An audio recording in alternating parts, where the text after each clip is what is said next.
स्वागत है आप सभी लोगों का मेरे चैनल साइंस और टेक्नोलॉजी में। मैं अनुपम विपुल आप सभी लोगों का स्वागत करता हूं आज के शो रॉकेट मंडे में। आज हम लोग बात करेंगे रिलेटिविटी स्पेस का जो डिबैकल हो गया है उसे समझते हैं। ये एक नई कंपनी है लेकिन अभी तिगड़म हो गया है। तो समझिए कि ये पूरा कॉन्टेक्स्ट लेना पड़ेगा कि हो कैसा रहा है ये सब। तो भी प्राइवेट स्पेस रेस स्टार्ट हो गया है, यानी कि जिस दिन स्पेसएक्स की गाड़ी ढंग से खुली, यानी कि वो एक्चुअली नासा का कॉन्ट्रैक्ट सक्सेसफुली अर्न कर पाए कि आईएसएस को रीसप्लाई करो और क्रू प्रोग्राम में भी एडमिट किया गया, दुनिया खुल गई। यानी कि ये नेक्स्ट बिजनेस फ्रंटियर बन गया। यानी कि हर चीज़ में ऐसा होता है जिसे हम लोग फ्रंटियर कहते हैं। जैसे कि एक टाइम में यूएसए में रेलवे नेटवर्क एक फ्रंटियर था। कंपनीज अपना रेलवे मतलब अपनी पटरी बिछाती, ये 1800s का बात है, अपना पटरी बिछाती थी, फिर उस पर ट्रेन चला, उससे प्रॉफिट निकालते थे, वो फ्रंटियर था। फिर ऐसे माइनिंग की इंडस्ट्री हो गई। इंडिया में टेलीकम्युनिकेशन का ऐसा हुआ कि धड़धड़ा के सब कंपनी कूद गई। इस सबको हम लोग फ्रंटियर कहते हैं कि जैसे एक ही टाइम पे खूब सारे लोग कूद गए एक नई इकोसिस्टम में। जैसे कि कंप्यूटर जब आया एकाएक सब लोग कूद गए, अभी क्लाउड आया एकाएक सब कूद गए, एआई आया एकाएक सब कूद गए। तो वैसे समझिए स्पेसएक्स के आने से स्पेस जो है एक बिजनेस फ्रंटियर बन गया कि अच्छा यहाँ पे पैसा बनाया जा सकता है। और जितने भी पुराने बिजनेस फ्रंटियर होते हैं समझना होता है कि वो सेटल हो चुके रहते हैं, उस पर बहुत ज़्यादा आप चेंज नहीं कर सकते। लेकिन नए में इसीलिए हमेशा लोग नए के पीछे कूदते हैं। नया में मल्टीप्लिकेशन ज़्यादा होता है कि आप 10 रुपये लगाए वो करोड़ रुपया बाहर आ गया, वो नए फ्रंटियर में होगा, पुराने में कभी नहीं होगा। यानी कि अब अगर आप एप्पल का स्टॉक खरीदते हैं वो उस तरह का ग्रोथ नहीं देगा जो लोग एप्पल को 2008 में या नहीं मतलब समझ लीजिए 2008 के क्रैश में खरीदे होंगे या .com बबल में खरीदे होंगे। तो ये समझना बहुत ज़रूरी है कि नए फ्रंटियर में ग्रोथ अपॉर्चुनिटी बहुत होती है और स्पेसएक्स साबित कर दिया कि ये हो सकता है। और इसके बाद समझिए कंट्रीज़, बहुत सारी कंट्री, चाहे वो यूके लीजिए, चाहे यूरोपियन कंट्रीज़ लीजिए, चाहे इंडिया लीजिए, चाहे बाकी सारे कंट्री लीजिए, वो सब लोगों ने भी देख लिया कि भैया गवर्नमेंटल एजेंसी के भरोसे चलेंगे तो भूखे मरेंगे, तो प्राइवेट के लिए खोल दिया सब लोगों ने मिल बांट के कि भैया ठीक है प्राइवेट कंपनी आओ और बनाओ अपना। तो इसके बाद हो गया प्राइवेट स्पेस रेस स्टार्ट हो गया कि कौन प्राइवेट कंपनी अपने पैर पे खड़ा हो सकता है और अपने देश को आगे ले जा सकता है। और इसके बाद इन्वेस्टर मनी पानी की तरह आया, यानी कि इतना पैसा इस सब इकोसिस्टम में डाला गया है, वो रकम बड़ा है, मतलब कि बहुत बड़ा है, मतलब बिलियंस ऑफ डॉलर में, मतलब पैसा ब्लैंक चेक लिखा जा रहा है, इतना पैसा इसमें डाला गया है। और इसमें बहुत सारी कंपनी स्टार्ट कर दी गई तुरंत, जैसे कि कुछ कुछ का आप नाम सुने होंगे, जैसे एस्ट्रा आया, फिर ये समझ लिया वर्जिन ऑर्बिट आया, फिर आपका स्टॉर्क आया, रिलेटिविटी स्पेस आ गया, इलेक्ट्रॉन लैब आ गया। ये सारे स्पेसएक्स के बाद हैं और बहुत सारे और भी हैं, मैं बस ये कुछ पॉपुलर का बता रहा हूँ। तो समझिए गाड़ी खुल गई, रेस हो गया, सब लोग इन्वेस्टर पैसा डाल रहे हैं, सारे देश में कुछ ना कुछ किया जा रहा है और रेस शुरू हो गई है। अब बात करते हैं कि रिलेटिव स्पेस के साथ क्या हुआ। तो वो भी आए तो आपको कुछ प्रॉमिस करना रहता है। जब भी आप नए फ्रंटियर में जाते हो आपको करना है सर हम दूसरा क्या कर रहे हैं, क्योंकि अगर सब हम रॉकेट बनाएंगे जैसे स्पेसएक्स है तो लोग बोले भैया स्पेसएक्स तो है ऑलरेडी, तुम क्या अलग कर रहे हो जो तुम पे हम खर्च करें।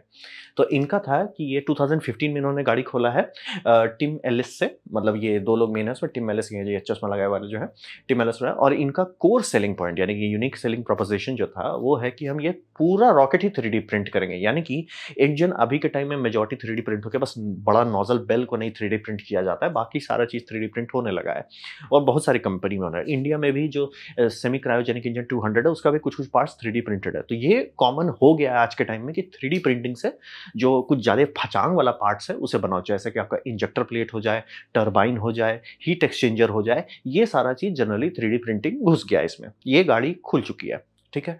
तो इनका था कि सर वो वहाँ पे आप रुक क्यों रहे हैं, मतलब कि पूरी इंडस्ट्री जो है ये सब लोग 3D प्रिंटिंग को मान लिए और रॉकेट इंजन में अगर आपका 3D प्रिंटर हैंडल कर ले रहा है तो और तो उससे ज़्यादा स्ट्रेसफुल चीज़ कुछ है ही नहीं, तो क्यों ना उससे पूरा रॉकेट ही बनाए।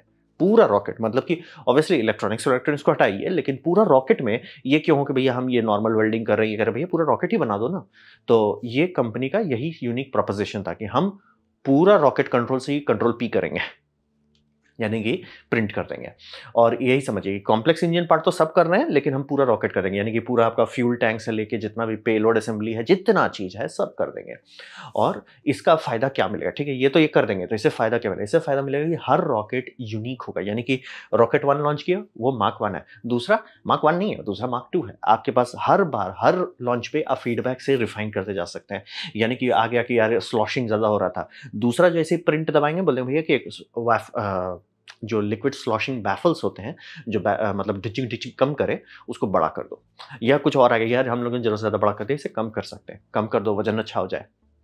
तो हर मॉडल पे, हर एक लॉन्च पे ये इटरेट कर सकते हैं। यानी कि इनका 40 लॉन्च 40 वर्जन का लॉन्चेस होगा, जो कि मतलब समझिए अगर फाल्कन 9 को कंपेयर करते हो, फाल्कन 9 का बड़ा-बड़ा मतलब कि पूरा फ्रेश रीवर्क जो हुआ है वो जनरली सिर्फ 5 बार हुआ। अभी ब्लॉक 5 पे वो उनका फाइनल है।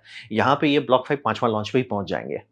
तो ये इनका सेलिंग पॉइंट था कि ये बहुत जल्दी इटरेट कर पाएँगे। और क्यों इटरेट कर पाएँगे, बाकी कोई नहीं कर सकता, क्योंकि बाकी सब लोग टूलिंग करते हैं। यानी कि कोई सामान बनाना है, उसको उन्होंने डिज़ाइन करते हैं, डिज़ाइन के हिसाब से फिर टूल्स बनाते हैं, वो टूल से उसका स्टैंपिंग शुरू हो जाता है कि ठीक है, अब हमें इसे बनाना है। लेकिन अगर ये 3D प्रिंट कर रहे हैं, हर बार, हर एक लॉन्च में इनको एक क्लीन स्लेट मिल रहा है।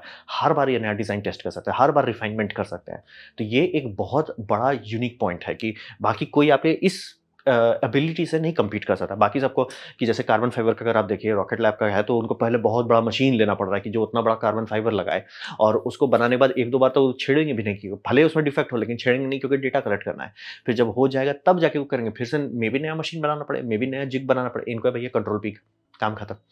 तो प्रॉमिस है इनके पास, ये प्रॉमिस पे इन्होंने बिलियंस ऑफ डॉलर उठाया, मतलब पैसा दबा के उठाए हैं। तो डिबाकल कहाँ गया? डिबाकल हुआ कि इनका अभी तक सिर्फ एक लॉन्च अटेम्प्ट हुआ है। बिलियंस ऑफ डॉलर का वैल्यूएशन है, लेकिन एक ही लॉन्च किए हैं, वो है 23 मार्च को 2023 में, मतलब 1 साल से ज़्यादा पीछे होने वाला है। और उसमें जब इन्होंने एक्चुअली लॉन्च किया तो फर्स्ट स्टेज काम किया, कोई बूम बाम बड़ी नहीं हुआ, बहुत अच्छी बात है। मैक्स क्यू भी क्रॉस कर गया, यानी रॉकेट अपना स्ट्रक्चरल इंटीग्रिटी दिखा दिया कि 3D प्रिंटिंग होने से ऐसा नहीं है कि स्ट्रक्चर लोड नहीं बर्दाश्त कर पाएगा, वो सब क्लियर हो गया।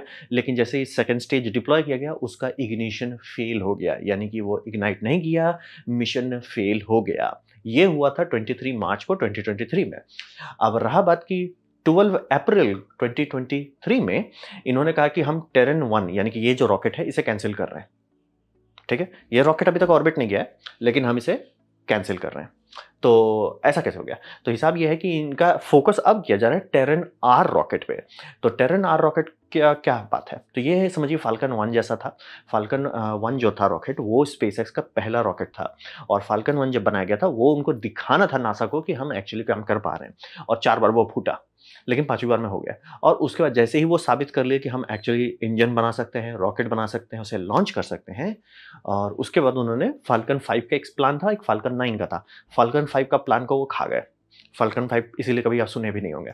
तो सीधे फाल्कन 9 में कूदे। ये कंपनी वही कर रही है। बस अंतर ये है कि स्पेसएक्स एक्चुअली लॉन्च करके ऑर्बिट पहुंच गया था। ये ऑर्बिट नहीं पहुंचे हैं और अभी ये स्विच कर दे रहे हैं। चलो ठीक है, इन्होंने स्विच कर रहा है और इसमें ये रीयूजेबल कर रहे हैं, जो कि शुरू में इनका क्लेम था कि नहीं करेंगे। अब बोलेंगे रीयूजेबल अच्छी बात है कि बुरी बात है? बात है कि आपका कहना था कि आप रॉकेट से प्रिंट कर रहे हो, टोटल कॉस्ट इतना कम आएगा कि रीयूज करने में ज़्यादा खर्चा होगा। आप रीयूजेबल रॉकेट के पीछे पड़ गए। मतलब सोच रहे, बात पच नहीं रहा है अब। क्योंकि अब अगर आप कहते हो कि स्पेसएक्स मान लीजिए अपना रॉकेट रीयूज करता है 20 बार, हम अपना रॉकेट यूज़ करते हैं 20 बार, लेकिन हमारा रॉकेट थोड़ा सस्ता है, वो उतना बड़ा अंतर नहीं है।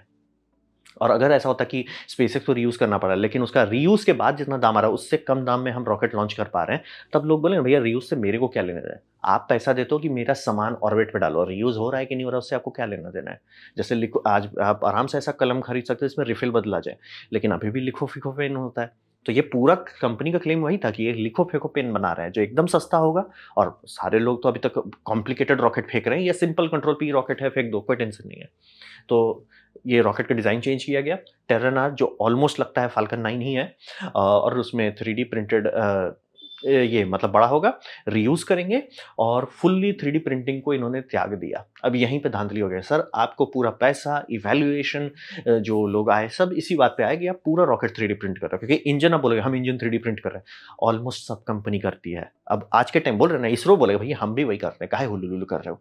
तो बात है कि आप पूरा टैंक, पूरा रॉकेट का बात कर रहे थे, वहाँ से आप एक वहाँ आ गए जहाँ बाकी सारी कंपनियाँ, फिर भी आप वहीं पहुँच गए कि हम रीयूज़ करेंगे, क्योंकि अब अगर आप नॉर्मल बनाते हैं तो टूलिंग खर्चा आ जाता है। तो ये वाला बात जो है थोड़ा-सा गड़बड़ हो गया। तो इनका यूएसपी जो है अब ख़त्म हो गया कि अब इनके पास कुछ नहीं है। और रहा बात यूएसपी के चलते ही इन्हें फंडिंग मिली थी। तो फंडिंग का तो अब लोग जो पैसा लगा चुके हैं वो तो कन्फ्यूज़ हो गए, और ये बहुत ज़्यादा उठा लिए हैं आपका प्री बुकिंग। बहुत ज़्यादा प्री बुकिंग है इनके पास।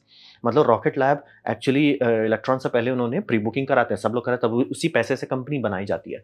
जैसे होता है ना कि आप फ्लैट खरीद लेते तो उसी पैसे से बिल्डिंग बनाई जाती है, वैसा ही ये लोग भी कर रहे हैं। बट बात है ये बहुत ज़्यादा कर लिए हैं। ये मतलब स्पेसएक्स से ज़्यादा आगे चल रहे हैं। मतलब कि कितना प्री बुकिंग स्पेसएक्स को मिला था, ऑलमोस्ट कुछ नहीं। और रॉकेट लैब दूसरा सबसे बेस्ट है जिसको कुछ प्री बुकिंग मिला था। और रॉकेट लैब ओपनली बोलता है कि वो प्री बुकिंग हमारे लिए एक फंदा बन गया गला का। ऐसा क्यों? क्योंकि वो जिस टाइम आप ऑब्वियसली कम रेट पे आपको बुक करना होगा, नहीं तो कोई कंपनी रिस्क नहीं लेगी। कम रेट पे आप बुक करोगे तो यानी कि अगर आप लॉन्च कर भी देते हो, सब चीज़ सही रहता है, तो भी प्रॉफिट तो होना नहीं है।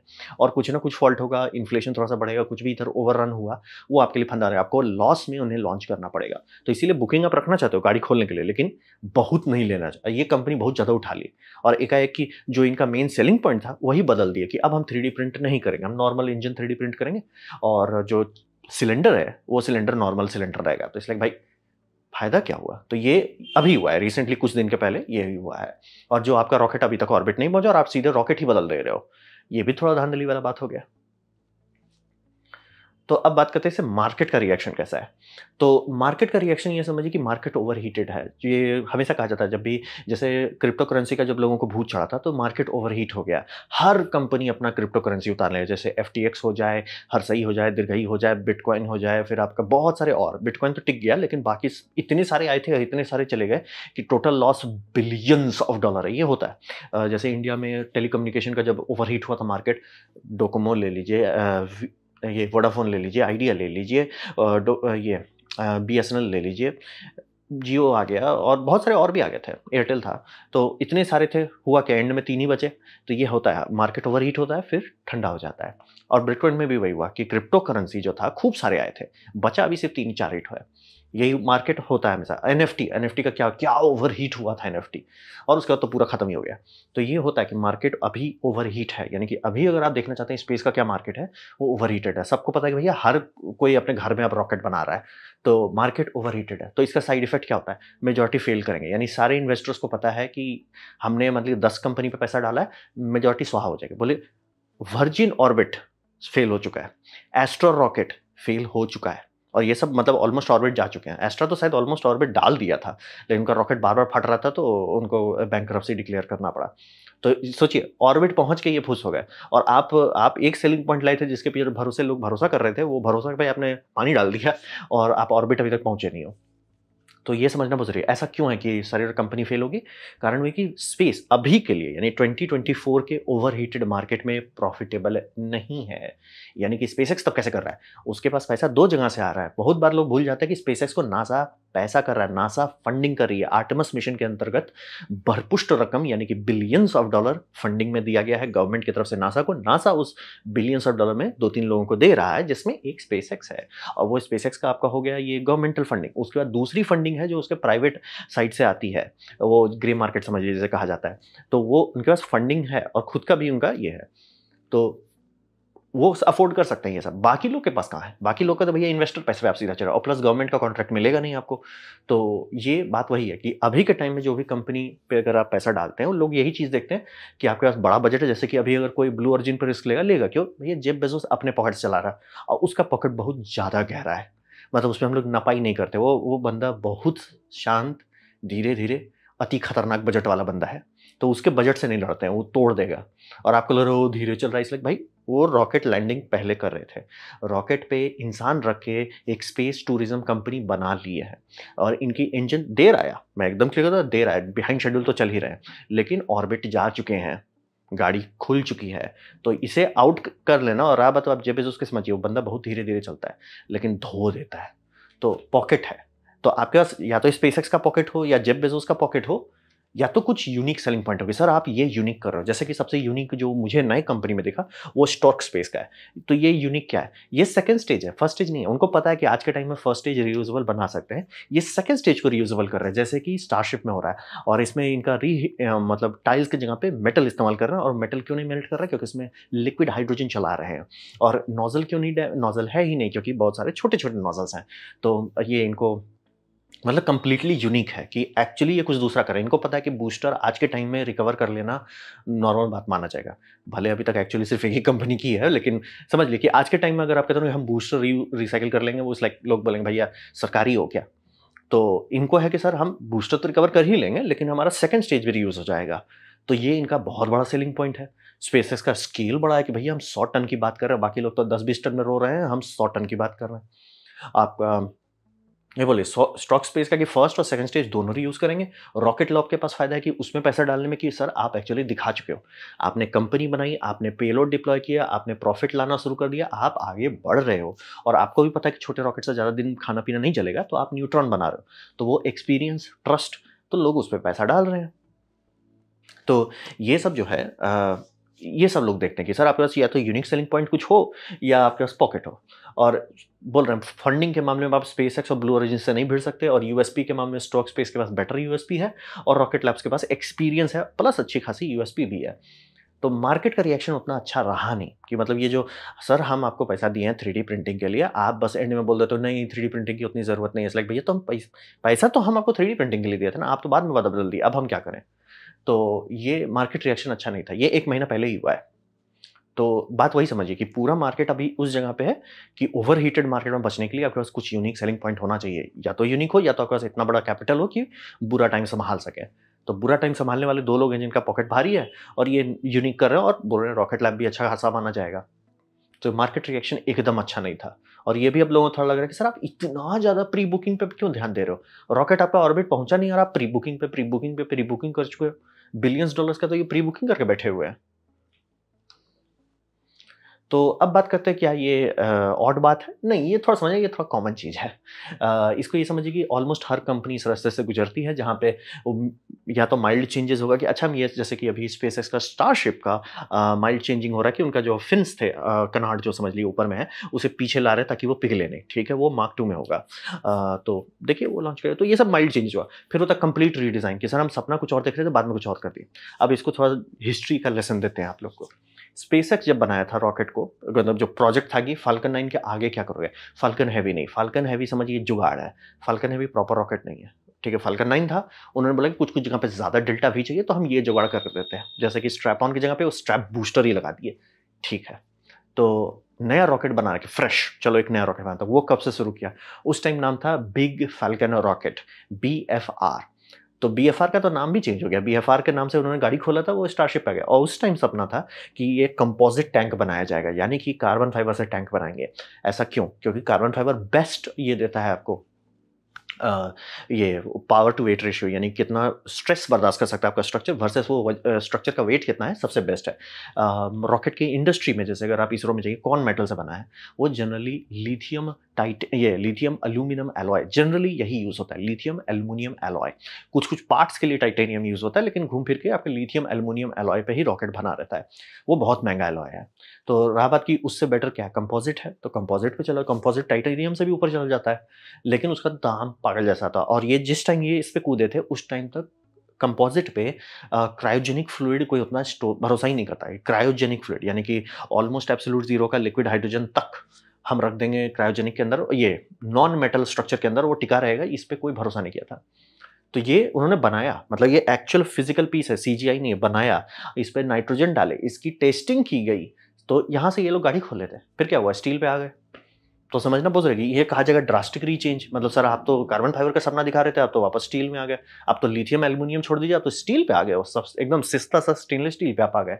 वो स्टेनलेस स्टील में आप इसलिए आना चाहोगे क्योंकि स्टेनलेस स्टील लिक्विड ये क्रायोजेनिक टेम्परेचर बहुत अच्छा से हैंडल करता है। तो ये चेंज आपको ये बताएं कहाँ से हम लोग चले थे कि कार्बन फाइबर बनेगा एकदम लेटेस्ट एंड ग्रेटेस्ट होगा, तो भैया स्टेनलेस स्टील में आ जाओ, काम निपटा ही लो, आगे बढ़ो। ये हो गया। फिर था कि सी लैंडिंग करेंगे, कि ये ऑयल बार्ज खरीद लिया गया, इसमें मिलियंस ऑफ डॉलर दे के इसे खरीदा गया। खरीदने के बाद कि हम इस पे मतलब टेक ऑफ करेंगे, लैंड करेंगे, ये सब करेंगे, फिर इसे प्यार से बेच दिया गया। ये स्पेसएक्स खरीदा और इसे बेच दिया। कोई मतलब नहीं है। ये समझना बहुत ज़रूरी है कि क्या ऐसा स्टारशिप बना सकते हैं जो समुद्र से लॉन्च करें? हाँ, क्या ऐसा करना चाहिए? कतई नहीं। क्यों? क्योंकि आप बैंकरप्ट हो जाओगे। ये करने के बाद समझ में आता है। जैसे स्पेसएक्स जब ये सोचा कि अच्छा इस पे, फिर आया अच्छा इस पे ये करना पड़ेगा, अच्छा उस पे ये करना पड़ेगा। जब सबका टोटल बिल आने लगा, भैया इसे वापस बेच दो, कोई फ़ायदा नहीं है। तो कॉन्टेक्स्ट वही होता है कि आप जब जैसे-जैसे ट्रेनिंग करते हो, उससे समझ में आता है कि अच्छा ये सपना देखे थे, उतना फ़ायदेमंद नहीं है, छोड़ो, आगे बढ़ जाओ।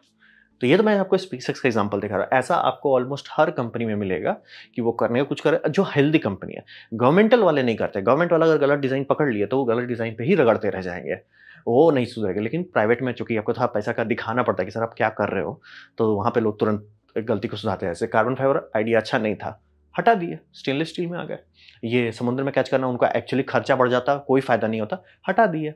तो ये कॉमन चीज़ है और मार्केट जो है अभी बहुत नया है, कॉम्प्लेक्स है, यानी कि कोई अभी आपको ऐसा नहीं बता सकता, ऐसे करके ना तुम कंपनी खोलोगे ना प्रॉफ़िट हो जाएगा। बनाने का सब बना लेंगे रॉकेट, बच्चों का खेलने का चीज़ है 1970 से हम लोग बना रहे हैं, कोई भी बना लेगा, लेकिन उससे प्रॉफ़िट लाना ये अभी नहीं क्लियर है।